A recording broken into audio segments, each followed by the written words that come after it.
Good day, ladies and gentlemen. This is Dr. Ferrer, your professor. Our topic this morning is on the second part of the characteristics of developing nations. The previous video ended with the low levels of living. We have defined it as a situation that arises due to absolute poverty conditions or low levels of unemployment in a certain developing country. Another factor under these low levels of living is health. Literally, it is being defined as a state of being free from illness or injury. It is being said that better health is central to human happiness and well-being. According to the World Health Organization, health makes an important contribution to the economic progress. As healthy populations live longer, they are more productive and they save more. Based from data from the World Bank and the World Health Organization, half of the world lacks access to essential health services, where 100 million people are still pushed into extreme poverty because of health expenses. Added to this, at least half of the world's population cannot obtain essential health services. And each year, large numbers of households are being pushed into poverty because they must pay for health care out of their own pockets. At present, due to the pandemic that the world is suffering, the same thing also happens. Large numbers of households are being pushed into poverty because they cannot pay for health care services, or even if they have to take money out of their own pockets because the government cannot provide this basic service. Now, the comparison in healthcare between developing countries and developed countries is, of course, substantially different. People in developing countries usually have a lower life expectancy than people in developed countries. Based from data provided, the Philippines' life expectancy so far is around 69 years old, while the burden of infectious diseases, mortality, child mortality, and infant mortality are typically substantially higher. Next factor is education. Now, what is education? This is defined as the process of receiving or giving systematic instruction, especially at a school or a university. In the case of developing nations, poverty and education are intertwined. In fact, one of the biggest contributors to global poverty is lack of access to education. According to research, in order to effectively fight poverty around the world, the lack of education for children in developing countries, especially for girls, must be addressed. In 2015, research revealed that the total number of illiterate adults reached 745.1 million. About 114 million young people still lack basic reading and writing skills, and 2/3 or 63% are women. However, in Eastern Asia, Southeastern Asia, and Western Asia, they have achieved gender parity for youth literacy but not for adult literacy.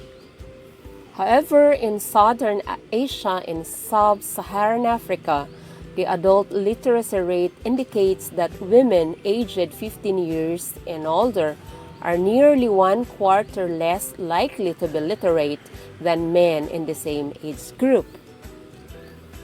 While globally, Women aged 15 years and older are 9% less likely to be literate than men, and young women between 15 and 24 years are 4% less likely to be literate than young men. So this means men have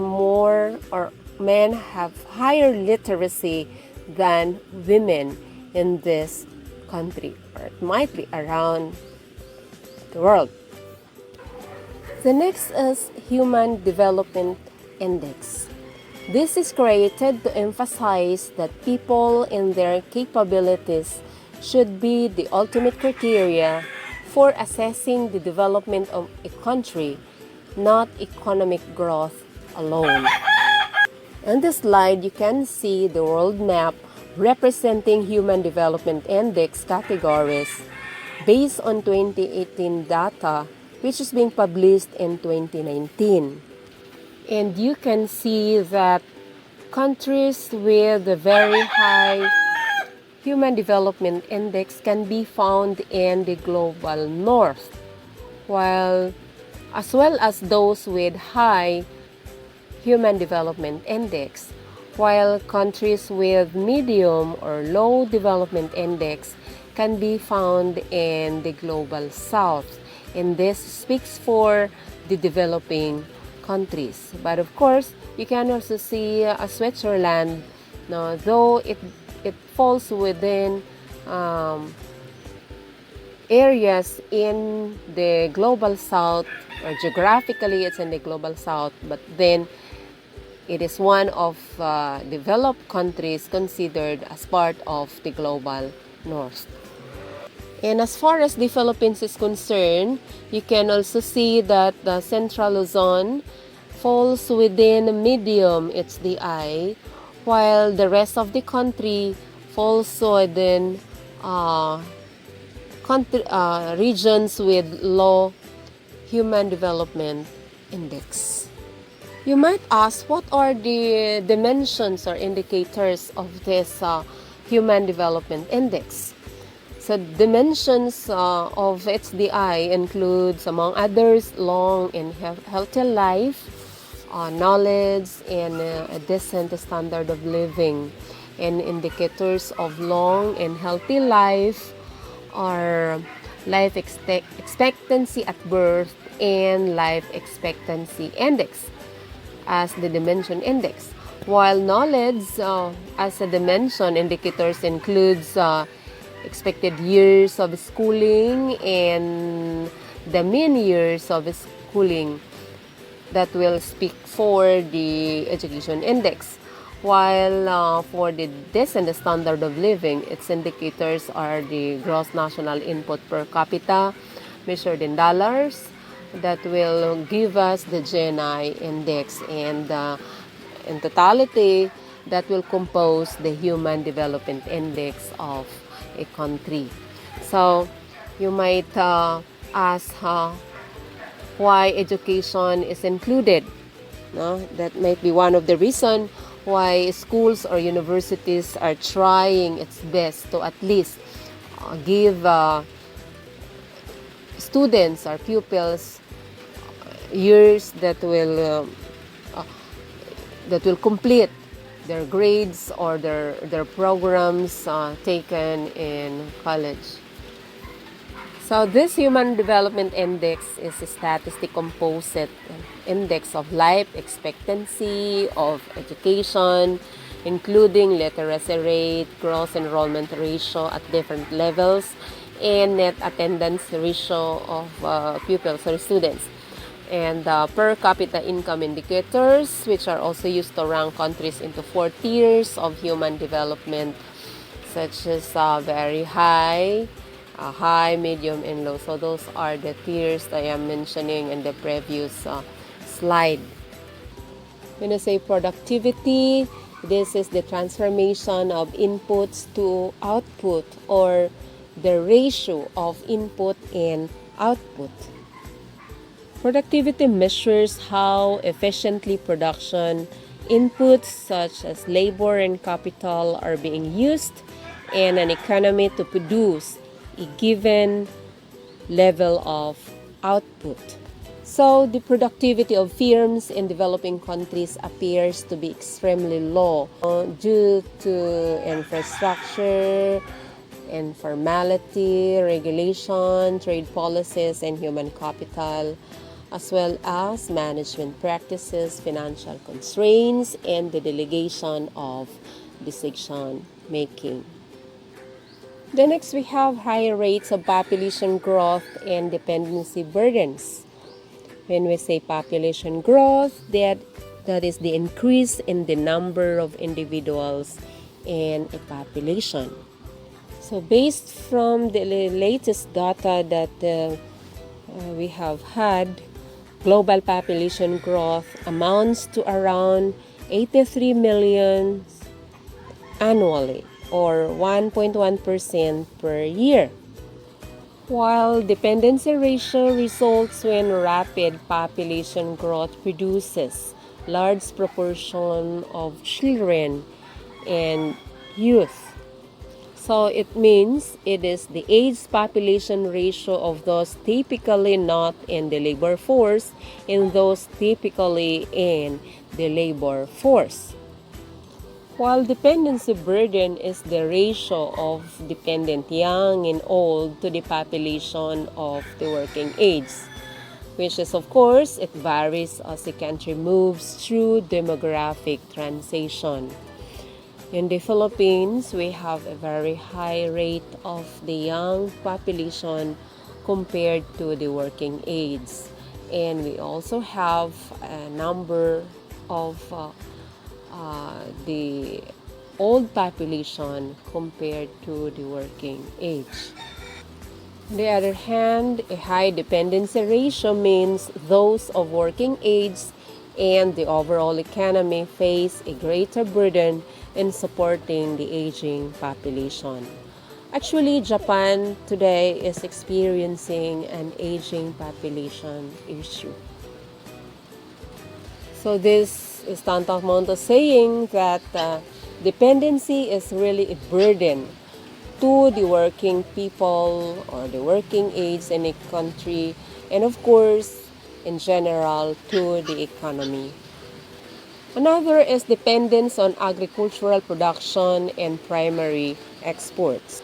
When we say agricultural production, this is the use of cultivated plants or animals to produce products for sustaining and enhancing human life. Developing countries have issues on dependence on single commodity exports.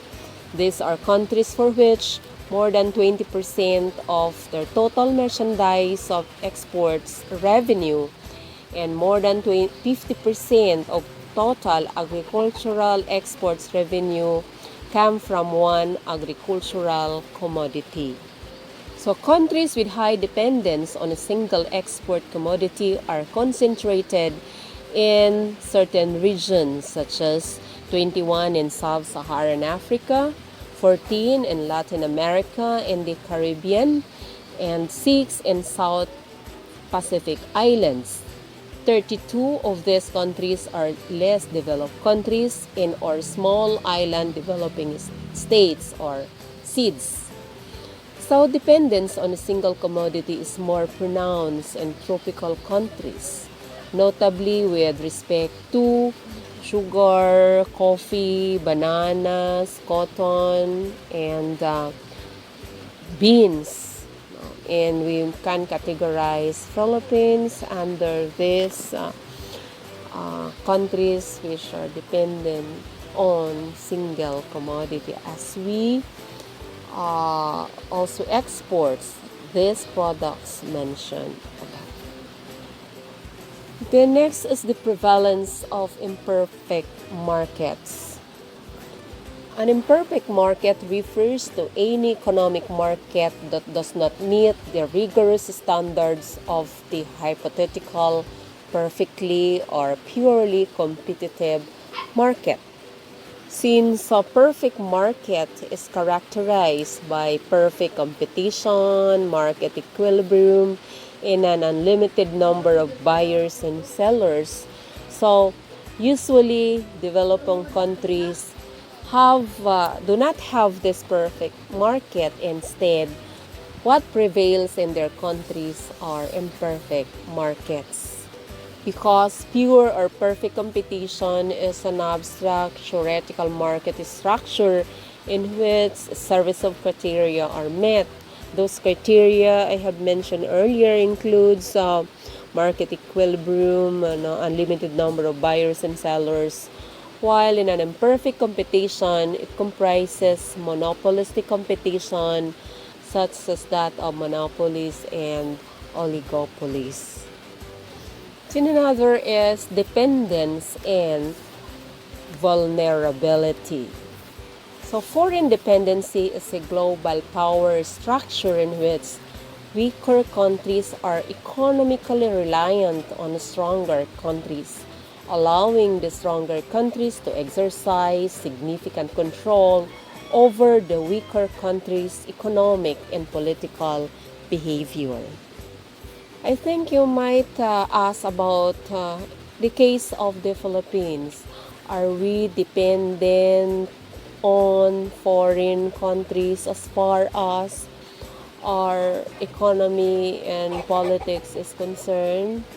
Do we allow stronger countries to exercise significant control over those aspects in the Philippines?